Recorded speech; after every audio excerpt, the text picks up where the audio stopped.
It would be a typical evangelical service were it not for the gay worshipers in the pews. They were at the National City Christian Church in Washington recently for a meeting of the Reformation Project. The group seeks full acceptance for LGBT people in evangelical churches. Before we move on to talking point number 5, I just want to recap. Where are we? How is everyone doing? Matthew Vines gained a following after posting this video testimonial on YouTube. I am gay. I didn't choose to be gay. In the Christian Bible, the Apostle Paul condemns what he calls shameless sexual acts between men.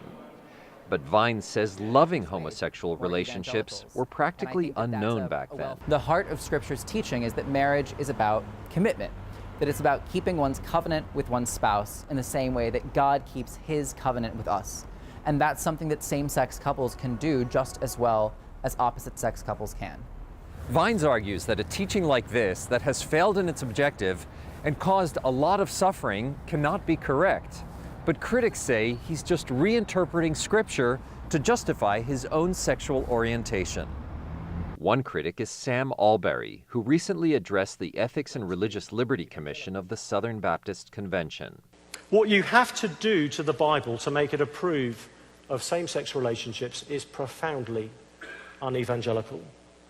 Evangelical Christians read much of Scripture literally. But evangelical scholar David Gushee says the parts about homosexuality are blown out of proportion. The Bible has 31,273 verses. The number of verses that can be called on to support the traditional position, it's essentially, well, it's 6 passages, maybe 15 verses at the most. Gushee recently changed his own position. You are a movement whose time has come. An expert on the Holocaust, he says biblical distortions have resulted more than once in what he calls unchristlike behavior. I think it remains very hard for Christians to say this simple thing: we were wrong.